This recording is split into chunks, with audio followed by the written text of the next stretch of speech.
Right Honorable Speaker, I thank you for this opportunity. From the outset, it is prudent to appreciate that ROKO is a powerful brand and it's synonymous with quality. Its contribution in defining landmarks and skylines in Uganda is remarkable. Irrespective of these accolades, the company that has a competitive edge in winning huge construction projects and holds running projects worth $1 trillion. Unfortunately, it is locked with governance challenges, huge indebtedness, and numerous legal suits. The factors compounded led to liquidity challenges and motivated the company itself to seek a bailout from government through acquisition of 150,000 preferential shares. These are worth approximately $207.3 billion as per the proposal laid by the Minister of State for General Duties on 7th July 2022. Subsequently, the proposal was referred to the Committee on Finance and Economic Planning. I go to areas of dissent. One, due diligence. Right Honorable Speaker, this is the government, confession of the minister, that does not have a policy on bailout. This is the government that does not have guidelines on bailout. This is the government that doesn't have a work plan whatsoever on a bailout. In reference to the President's letter, the Minister of Finance, Planning and Economic Development was required to follow all legal procedures in acquisition of equity in ROKO Construction Limited. Thus, a directive of the President. On this basis, the Permanent Secretary then, I remind members, we are speaking about before COVID. This is 2019. This is what the PS wrote. On this basis, the Permanent Secretary to the Treasury instructed Uganda Development Corporation, UDC, to contract competent professional accounting firms to undertake the required due diligence. The results of the due diligence were to inform the equity acquisition. The Executive Director of UDC informed the committee that it did not undertake the required due diligence. It was attributed to failure to access funds mounting to 800 million shillings required to contract a competent professional accounting firm to undertake the due diligence. It is therefore illogical for government to fail to avail 800 million for the due diligence exercise, but instead proceed to seek approval from Parliament for 207.13 billion. Only 800 was required. They said they had no money, but here we are, they want us to give out 277 billion. All that was done. Listen to what was done that the KEFA, with due respect, my chair and my friend, refers to as a due diligence. The Budget Directorate of Ministry of Finance, Planning and Economic Development undertook a brief, and this is from the file of statement he has, of ministry has filed here. I quote this verbatim. The Directorate of Ministry of Finance and Economic undertook a brief review on the capital and debt financing plans of ROKO construction. A critical examination of the brief clearly indicated that the technical capacity and legal risks of the company were not considered. Therefore, it is improper for the majority report to rely on a report of the ministry that had a limited scope. Besides, it's important to note that the PS recommended for contracting of a competent professional accounting firm upon which the ministry and UDC was required to do this work. Additionally, the majority report relied on all the constitutional documents of the company filed on 24th July 1969. Yet the committee was informed of amendment regarding share capital. For instance, share capital had been increased from 200,000 in 1969 to the current amount of 15 billion. This is the company that has a share capital of 15 billion. If it is failing, we can buy out. We can, 15 billion only. We buy it. We are the rich people. We buy it. Uganda is with the money. Why not buy it if it has failed? Despite repeated requests, the committee was not furnished with amended articles of association and share allotment. I know what they have. They have a notice. They have given us a notice to file allotment. That's not allotment. And it is after we instigated them. All that was presented to the committee was a notice of increase in share capital and the annual returns. Later on, I'm going to ask Honorable Nandala, a very professional accounting, honorable colleagues, to go through the accountings of, as of first what? December of last year, to go through it so that you know that if ROKO is honest from its books of accounts, it can sort itself out without coming to government. It's high time we raise the bar of this parliament.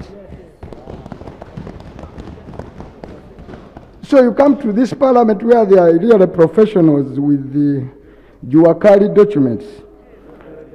No, I can't say kwara. In the extract of the cabinet minutes, I want to extract the cabinet minute of 2-1, the current one. There is a precondition set by the president that should have been adhered to before submission of the proposal to Parliament. It reads, this is the cabinet list, cabinet minute extract that sat on what? On Monday. This is what it says. Note, the directive by His Excellency the President to the Ministry of Finance, Planning and Economic Development to enrich the paper on the government of Uganda's preferential shares subscription in ROKO Construction Company with relevant data, clearly highlighting the hemorrhage of the country's resources over the years through profit repatriation before submission to Parliament. That was on Tuesday. Before they could, that was Monday. By Thursday, they were here filing papers, not done any work. Please, colleagues, this is what the president directed you to do. The president's directive referred to. Honorable Minister, I hope you're taking note. The presidential directive referred to in the extract reaffirmed the need to contract a professional, competent firm to undertake due diligence of the company. It should be noted that the cabinet extract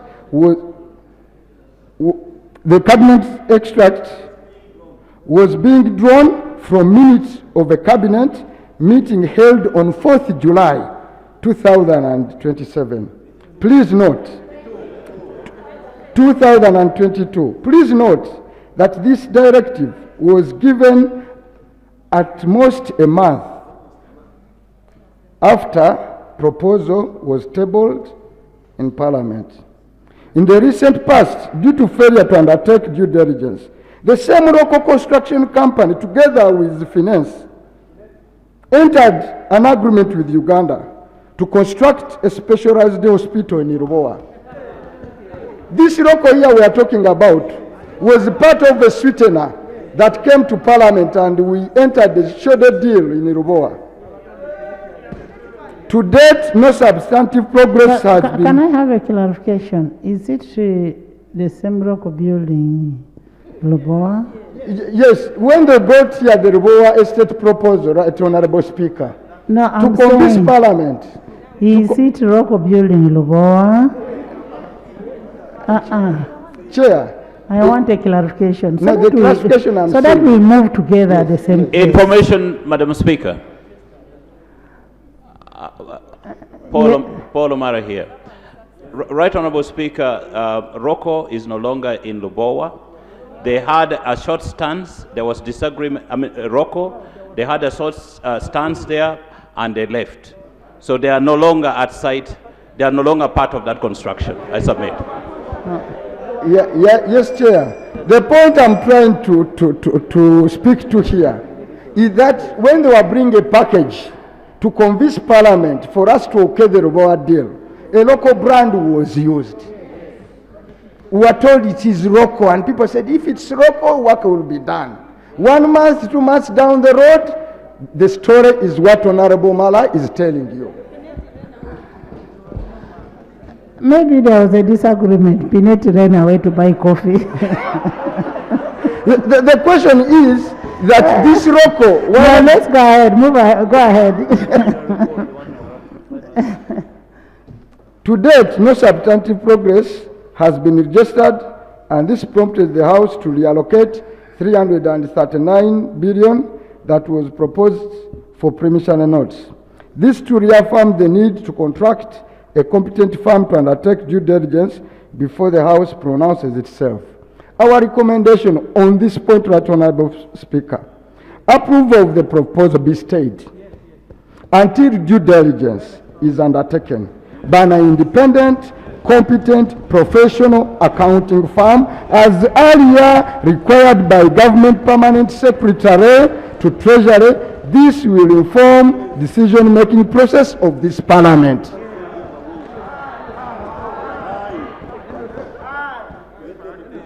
Now let me go to the... By the way, we are not on a procurement process. We are not doing procurement. So when you say that approval, we are actually seeking permission to acquire shares. The House is not doing the procurement process. You go ahead. Right, Honorable Chair, what this House is doing to affirm what the full impact of what we do, if we okay it, tomorrow ROKO will walk out with this money. That's a fact. That has been the trend here. Now, a case for majority shares versus equity. Members, the member is raising very pertinent issues. And as government, one, you need to, Minister of Finance, you need to develop a policy on bailouts of distressed companies, especially the local companies, because we don't want to kill the local companies. So you need to have a policy in place, a criteria in place on bailouts. And then you also need institutional safeguards. If you're bailing out, what is the safeguard that you're putting in place to avert the risk of loss of public funds? Right, Honorable Speaker, let's go for a case of majority shares and equity. Whereas the majority report recommends acquisition of preferential shares, we propose that government acquires, if need be, equity, requires equity in the form of majority shares of up to 51% of any amount of share capital. Based on the current share capital, government would require only 16 billion. This will be in line with the presidential directive in as far as the acquiring of equity. How much would we require to get the 51%? Oh, 16 billion. 16 billion. 16 billion, 10, 6. 1 6. Yes, what I'm We're saying. speaking in Luganda. 1 6. 1 6 kumi na mkaga. Okay.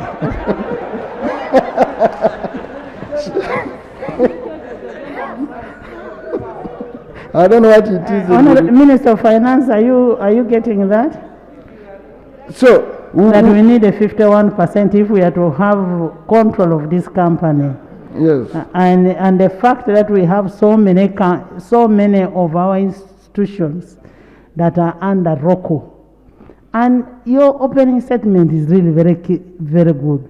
ROKO as a company does quality work. Very quality work. Now, we want to have the majority shareholding. Minister of Finance, right.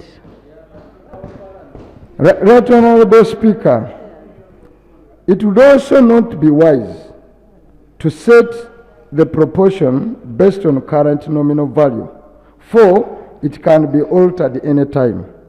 For instance, based on the last annual returns made on 30th March 2021 to Uganda Registration Service Bureau, URSB, 10 billion indebted to DFCU Bank had not been written off the share capital. In effect, this will reduce the value of the shares to 5 billion only. In event of default, this would make DFCU the majority shareholder. Suffice to note that the attainment of majority shares will not extinguish ownership by current shareholders. They will only become minority shareholders. Once the company is afloat, they can reacquire all the shares. Therefore, acquisition of majority shares by government is the only credible safeguard of taxpayers' money. It would empower government with the legitimate right to influence the governance and the direction of the company. Our recommendation, Right Honorable Chair, government should acquire 51% of the ordinary shares of ROKO Construction Limited as a condition for acquisition of preferential shares. Give us control 100% and we give you our money. Smart deal. Otherwise, there is a risk that if there is no such conditioning, government may prioritize preferential shares. Majority shareholding will require that government has both a stake in ownership and control. It will also be in line with the President's directive of acquiring equity in the company. For once, let me speak for the President. He was very, very clear on ROKO. He said, I want to have local ownership, and instructed the Minister of Finance to acquire equity. The President should not be shortchanged by technocrats. Now, let me go to another point. The risk of preferential shares, honorable colleagues. Preferential shares pose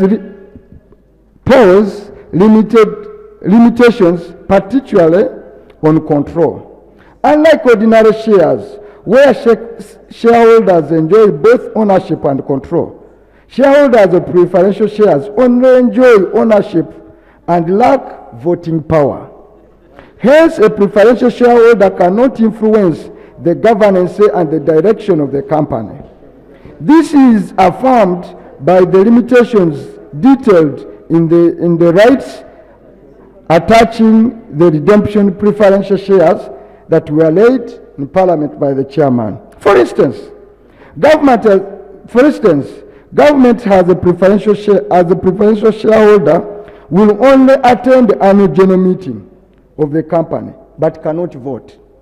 And you have given your 207 billion, irrespective of being entitled, and this is where I want to emphasize, irrespective of being entitled to 2 seats on the board of directors with the veto powers on loan acquisition and the annual company budget. It is hoodwinking proposition, and honorable colleagues list all other agreements where we are losing money. This is what technocrats do. They are called economic hitman. They sit in London and craft these documents to Africa and cheat our people. And let me explain, and you get to know the gist of the matter. They want us to have 2 seats, okay, on the board as a sweetener.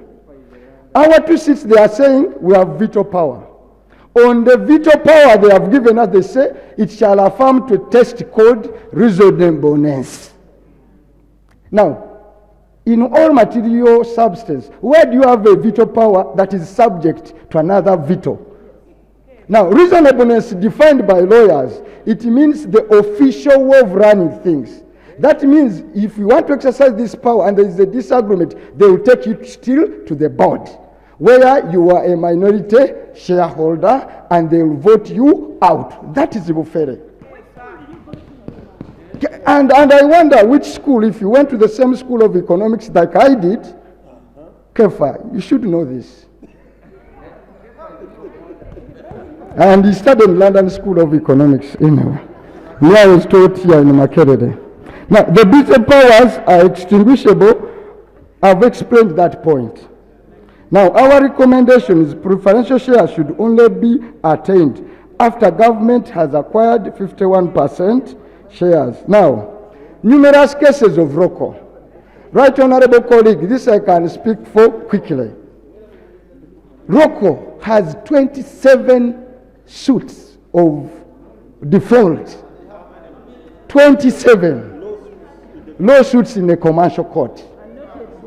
And this is why we want to put our money without due diligence, without knowing the extent of all those lawsuits. We are not even sure that if we put in our 207 billion, it will be enough to salvage ROKO, because there is no professional report to speak to that effect.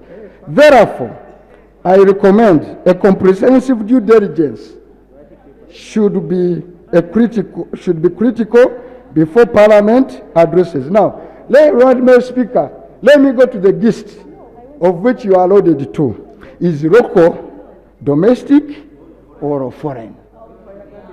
Because this has been a debate here, and we spoke to it. During the committee meeting, the ministry misrepresented ROKO Construction Limited as a domestic investor. It was established while the company is registered in Uganda based on its ordinary shareholders. It's a foreign-owned company. The 15,000 ordinary shares are owned by Swiss nationals, who include Jane, Mai, Francie, Kayla, who owns 12 of the 15, and Fred Heimer, Jost, who owns 15, and Walter Blaster, who owns another 15. Now, let me go to Section 1 of the Investment Act of 2019 defines a local investor to mean a natural person who is a citizen of an East African community partner state. Are they?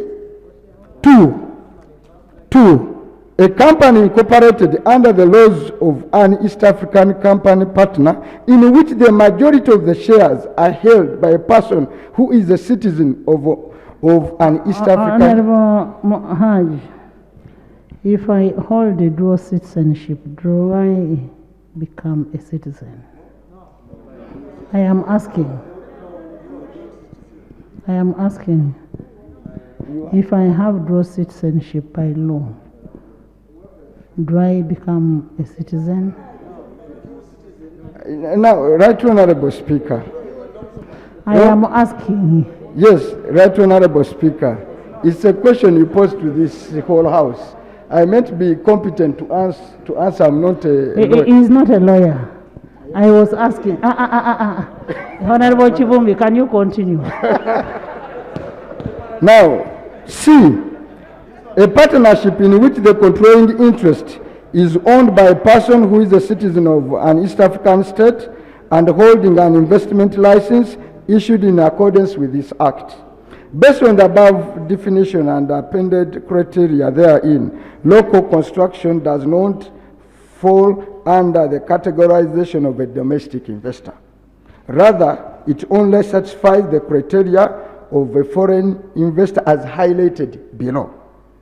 The same section 1 of the Investment Code Act 2019 defines a foreign investor to mean a natural person who is not a citizen of an East African partner state. The Swiss are not. B, E. Is it E? A company incorporated under the laws of any country other than that of an East African partner state. F, a company incorporated under the laws of Uganda in which the majority of the shares are held by a person who is not a citizen of an East African community partner state. G, a partnership in which the controlling interest is owned by a person who is not a citizen of the East African partner state and holding an investment license issued in accordance with this act. Now, unfair selection of ROKO construction. The committee was informed that government has received several requests from financial distressed construction companies. Unlike ROKO Company Limited, the rest were subjected to a comprehensive viability assessment by Ugandan Government Corporation UDC. For instance, a committee learned that a viability assessment was undertaken for Abubakar Technical Service. Subsequently, it was determined that only 50 billion was required for a first-year investment. To the contrary, a proposal of 207.3 billion for ROKO construction, which was not comprehensively assessed before being presented to Parliament, is 4 times more than that of Abubakar Technical Services. This is extremely unfair, and it demonstrates the selective approach of government in supporting financially distressed business. It should be noted that in the last 3 years, a number of companies, irrespective of size, have faced liquidity challenges. For example, over 4,200 small and medium-sized companies, including schools, have gone under. These 2,200 businesses were making substantial contribution in terms of tax, employment, human capital development, and service delivery. And unfortunately, they were never considered for a bailout. Instead, they were simply referred to Uganda Development Bank and Small Medium Enterprise Fund in commercial banks. Recommendation: the Ministry of Finance, Planning and Economic Development should brief the House in the next sitting on all the businesses that have approached government for financial support and the status of their request. Honorable Minister, we need a report in this House in 3 months of all the local investors Right, who Honorable. can be given a bailout, and then secondly, we need a criteria on how bailouts are given out. So a bailout policy.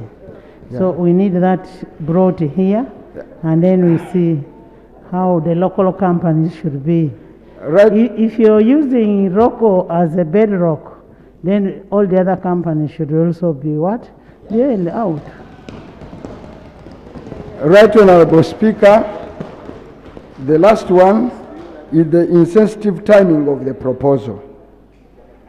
This proposal was presented at a time when, one, citizens are gripped in financial stress.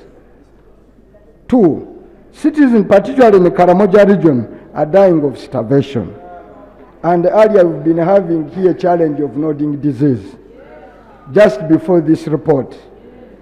Three, the country is faced with this fuel shortage and runaway commodity prices.